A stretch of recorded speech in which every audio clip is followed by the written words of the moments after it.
Hello, Erin from Morehouse Farm here, and today we are going to do a lace repair. This is the Tansy Wrap by Louisa Harding, and we're knitting it in Morehouse Merino lace. The color is turquoise, so bright and cheerful. I can't wait to wear this in the summer. And I'm knitting along and noticed that not only did I drop a stitch, it's starting to run out here, and I want to fix that before it goes any farther. And I think this is one of the scariest parts of knitting lace for most people is, what if I make a mistake? Well, like anything else in life, you decide, what do you want to do about it? And this is a lot easier to repair than you might think without having to rip back 2 inches of knitting and beading. And you just need a few simple things to do this repair. A couple of double-pointed needles. I like to get some really tiny ones just because it's easier to catch stitches and then see what you're working with. And the first thing I need to do is catch the stitches that I've dropped, just so that they don't go any further. Now you see that they haven't really gone anywhere. That's the beauty of knitting with wool. And I get to take advantage of that because those stitches aren't going to go anywhere unless I do something that makes them go somewhere. So first up, we want to catch them. Okay, just so they don't go anywhere. Then we want to find out, what are we really supposed to be doing here? And in this diamond, it looks like we've got 2 leaning in to the right on this side, which makes me think we need 2 leaning in to the left on this side. And I just got to figure out which row that's supposed to be on, because it looks like it's this row right here. So this stitch is fine, the one on the left side. Let's put that on my pink needle. Pull that out of the way so we can look a little bit closer at, now this stitch, is that in the same row or not? I think by pulling it up here, I can see it's in this row. It needs 1 more stitch to be even with this row, which means I need to grab it here. I could use a crochet hook, or I could just use my double-pointed needles. And now that I've got those 2 together, my next step is to figure out, how do I knit them together, which would be with this row. So the yarn needs to come from here, right, which is the next row, is made with that yarn over. And that becomes a little trickier. Notice also that I have to figure out the positioning of this stitch. And that's where having another double-pointed needle comes in really handy. So I want to have them both lean in this direction to the left. That's going to mean repositioning them for an SSK and then working that SSK. It's certainly a little trickier when you're doing a lace repair in a project that's already underway because you don't have all the tension in the world to work with, but there is enough slack along the way for you to pull it out. And then we just have to make sure that we've got it evenly spaced throughout the project. A couple of tricks we can show you to do that, to even that out, but wet blocking is going to be your best friend here. All right, so got that one situated. And look, I think I've actually done this in the row above. Can you see where this is working out very differently? It's these 2 that need to be knit together, not those 2. And this is where reading your knitting is a really helpful skill. So what I'm going to do is drop that back out because I'm seeing that it doesn't look quite right. I'm going to drop that one out, and I want to do my SSK here with these 2 stitches. And see, I'm very carefully pulling this one apart. Now, these 2 stitches go over top of this one to make that SSK. And look, oops, pick it back up. See, they don't go anywhere until you make them go somewhere. That looks a lot better. All right, now if I grab this yarn over where it's supposed to be, not only have I maintained the yarn over patterning on this side here, I'm mirroring what's happening on the other side, which is great. Okay, so last thing, this stitch should have been part of this central double decrease. In order to get it in there, I now need to undo just 1 column of stitches, this column here, and I need to bring it all the way back to here so I can pick this one up. Now, I could take a very easy route and I could just tie this off with a little piece of lace yarn. That would work just fine. So that's always an option to you too. If you want to figure out how to repair it, we can absolutely do that. And that's where we just need to knit over to this stitch.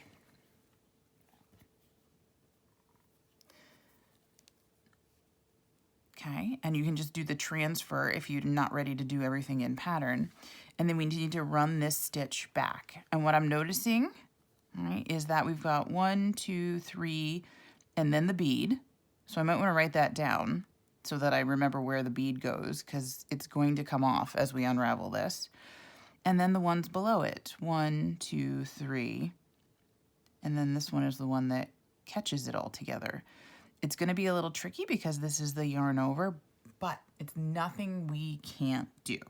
All right, we're going to ask ourselves how. So first we're going to undo this. I realize this is really scary, but trust me, it's way less scary than having to knit 2 inches of lace over again. And notice how, as I pull these out, they're creating a little ladder. When I'm repairing and putting this back together, I just need to go 1 ladder rung at a time because they're going to be in the right order for me. Okay, so this 4th one from the top is the one that's got the bead on it. I can tell that because it's sticking. It doesn't want to come through here. And I wonder if I could just get it through with the bead on it. Maybe. A tiny crochet hook might be another useful tool right here. Oh, look! I've still got the bead on that one. That's cool if I can keep it going. Okay, now we're going to take out this one here, okay, which has got to be wrapped around for that yarn over to maintain itself. So I think what I'm going to do is just put this double-pointed needle in there to remind me of that. Okay, here we come back down. We're almost there. And notice I lost this stitch again, and it hasn't gone anywhere. I'm going to take this one out. I've got one more, right? This is the one it's supposed to be part of. So I got to decide, where does this need to go? It just needs to go behind this one stitch. I want to undo as little as possible. So let me just take this center stitch off. We'll put these 2 stitches together, and notice if I turn it,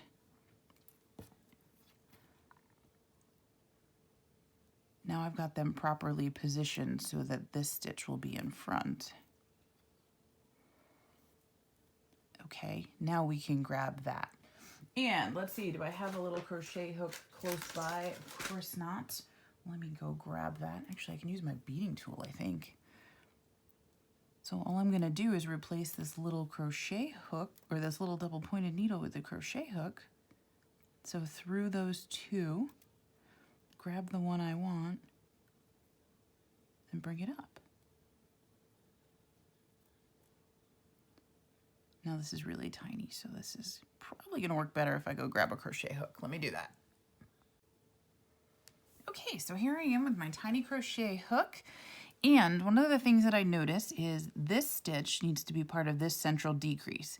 And I want it to be behind this one, okay? Just want to switch their positions. So I can pull this stitch through the side one first. And this is just delicate, right? I'm just not going to pull on anything on the side, and it's not going to go anywhere. Here's the middle stitch where I'm just grabbing this main, or the one from this column, and pulling it together. So all I've done is reposition those 3 stitches into that center one. Then I'm going to grab the one above. Okay. Now, remember up here, I stuck this double pointed needle in to this division here so that I would know I grabbed this one first. It's twisted from the yarn overs. Okay, then I'm going to grab the next one up. Then I'm going to grab this one. It has a bead on it already, so what I want to do is somehow grab this bead, pull it down a little bit. I can't believe this is still on here. That's pretty cool. Now I'm going to grab that bead, stitch, pull that one all the way through.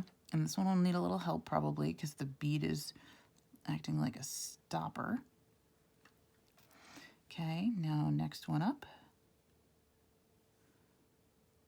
And notice this little tiny crochet hook, I only grabbed part of the yarn. Be careful of that wherever you're working. Okay, now one more. And the last one. Okay, so let me put this back on the needle. I can take out this double pointed, and I can put these next to each other, and I can look and see, what have I got here? How cool is that? We've just spent about 10 minutes making a repair rather than having to worry about knitting 2 inches over again. And yes, this yarn overhaul is bigger than this yarn overhaul. Do not sweat that, right? Not only are they not perfect the whole rest of the way through my shawl, they will come out when we block them. So that's when I'll worry about it, okay? If I'm really, really, really uptight about it, what I could do is take the crochet hook, which I've already put down somewhere, hiding under the work, all right? And I could ease this through from this side, pull towards this side, and then pull here. See how that makes it bigger? But you really don't need to do that because your yarn, your project deserves a bubble bath to relax when this is all over. And we call that wet blocking in knitting. And you're gonna deserve one too. So there you go. Repair successful. Happy knitting from Morehouse Farm.